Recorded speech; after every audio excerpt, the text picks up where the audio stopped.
अध्यात्म विश्व विज्ञान यूट्यूब चैनल पर हम दिव्य चक्षु प्रबोधिनी पुणे द्वारा प्रस्तुत आचार्य श्रीश गांधी स्मृति विशेषांक पंचम ब्रह्म सत्र सम्मेलन स्मरणिका 8 मई 1987 में प्रकाशित परम पूज्य डॉक्टर जीवनानंद जी चैतन्य इनके पत्रकारों के साथ वार्तालाप के मराठी संस्करण का हम हिंदी रूपांतरण सुन रहे हैं। इसके पूर्व में हमने क्षर अक्षर इन दोनों भावनाओं के विषय में परम पूज्य स्वामी जी ने किए हुए उद्बोधन का आस्वाद लिया। आइए अब अहंकार को समाधान कैसे होगा, इस दृष्टि से वो क्षर अक्षर इन दोनों भावों का मिलान नाम पुरुषोत्तम भाव में करते हैं। आइए देखें।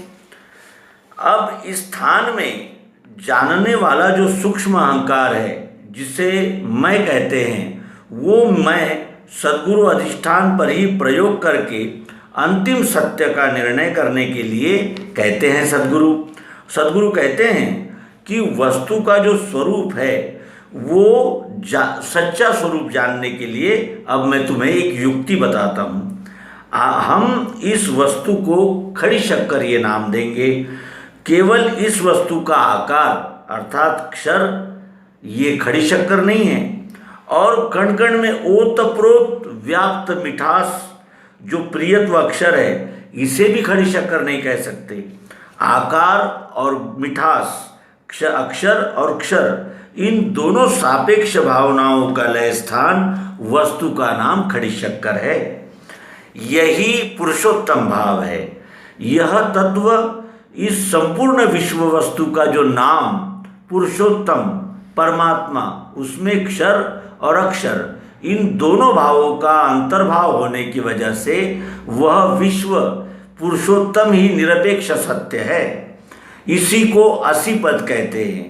ये नाम ही अर्थात पुरुषोत्तम भाव एक सत्य है, वही साकार है और वही निराकार भी है। सगुण निर्गुण तुझ म्हणे वेद, तुका म्हणे भेद नाही नामी, यही सर्वरूप है। वस्तु का यथार्थ दर्शन होने के लिए सद्गुरु ने क्षर अक्षर और पुरुषोत्तम इस त्रिपुटी की कल्पना की है। वास्तविक नाम देने से पहले भी वस्तु अस्तित्व में थी ही, और जानने के बाद भी वस्तु है ही। यह सद्गुरु प्रदत्त दिव्य चक्षु योग के द्वारा देखने वाला जो जीव है, सूक्ष्म अहंकार है, वो आत्म समर्पण करके तन्मय हो जाता है। उसे अपना स्वरूप विश्वाकार दिखने लगता है। उसका व्यष्टि अहंकार लय हो जाता है और वही सद्गुरु स्वरूप परमात्मा स्वरूप ही हो जाता है। यही सायुज्यता मुक्ति है। इस दिव्य प्रकाश में स्थित होने वाला पुरुष स्थित प्रज्ञ या गुणातीत होकर प्रकृते है क्रियमाणानि गुणे कर्माणि सर्वशः, इसका उसे प्रत्यक्ष अनुभव आने की वजह से वो कर्म का करता ही नहीं रहता। लोक संग्रह के लिए वो सदैव स्वकर्म करता ही रहता है। उसी का नाम पराभक्ति है। इसी को नैष्कर्म सिद्धि, योग संसिद्धि अथवा स्वकर्म सिद्धि ऐसा कहा गया है। भगवान श्री कृष्ण जी ने मोहग्रस्त अर्जुन को स्वधर्म की जागृति देकर उसे स्वकर्मारूढ़ करने के लिए जो दिव्य चक्षु का उपदेश किया है वो यही है। अब वार्ताहर अर्थात पत्रकारों ने पूछा कि महाराज, आपने जो दिव्य चक्षु का उपदेश दिया है उसके वजह से हमारा भ्रम निराश हो गया, एक दिव्य आनंद और समाधान प्राप्त हुआ है। लेकिन एक प्रश्न अभी भी बाकी है। वो ऐसा है कि इस दिव्य चक्षु के विज्ञान का दैनंदिन व्यवहार में, उसी तरह सामान्य व्यक्ति के जीवन में कैसा उपयोग होगा।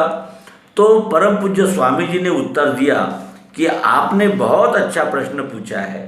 दिव्य चक्षु विज्ञान के वजह से मनुष्य को उसके स्वरूप का अर्थात निज रूप का यथार्थ बोध होता है। जिस विश्व में हम जन्म लेते हैं, जिसके आधार से हम जिंदा रहते हैं, और जिससे हमारा रात दिन सभी व्यवहार होता रहता है, वह जिसमें आखिर में हमारा सबका लय अर्थात मृत्यु देहावसान होने वाला है, यह विश्व ही अनादि शाश्वत स्वयंभू है और यही हम सबका यथार्थ स्वरूप है। ऐसी निश्चित अनुभवमूलक पहचान अपने को होती है और हमारे अहंकार को स्वीकार्य होती है। ऐसी निश्चित पहचान न रहने से आज व्यक्ति, कुटुंब यानी परिवार, समाज, राष्ट्र और दुनिया आज हिंसाचार, व्याभिचार और भ्रष्टाचार आदि प्रकार के आसुरी व्यवहार में बेजार हो गई है। दिव्य चक्षु की वजह से इस विश्व की समग्र तथा संदेह रहित पहचान मनुष्य को होकर वह सेवा धर्म में स्थिर होने लगता है। इसलिए पृथ्वी के सभी मानव जीवन को सुखी और शांततापूर्ण होना चाहते हो तो सामान्य व्यक्ति से लेकर सत्ताधारी सम्राट तक सभी को दिव्य चक्षु प्राप्त होकर उसके अनुसार आचरण करने की नितांत आवश्यकता है।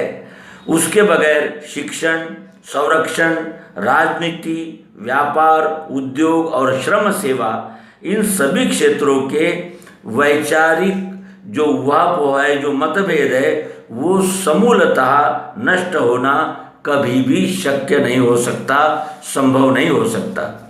तो इस तरह हमने तत्कालीन केंद्रीय अध्यात्म विज्ञान शाला के संचालक परम पूज्य डॉक्टर जीवनानंद जी चैतन्य, इन्होंने पुणे में पत्रकारों से जो वार्तालाप किया उसका वृत्तांत, जो हमें दिव्य चक्षु इस अंक से प्राप्त हुआ, जो दिव्य चक्षु प्रबोधिनी पुणे से प्रकाशित हुआ है, यह लेख मराठी में है, जिसका हिंदी अनुवाद हमने आपके लिए प्रस्तुत किया। अनुवाद में त्रुटियां अवश्य ही होगी, कृपया त्रुटियों को दुर्लक्ष्य करके आप इस पत्रकार परिषद में दिए गए सत्य का अवश्य ही बोध लेंगे। और आप सभी से प्रार्थना है कि कमेंट बॉक्स में आप अपने विचार अवश्य ही नमूद करें, जिससे हमें मार्गदर्शन प्राप्त हो। इसी के साथ इस अंक का समापन करेंगे। नर्मदे हर सद्गुरु भगवान की जय, विश्वरूप परमात्मा की जय। ओम शांति शांति शांति।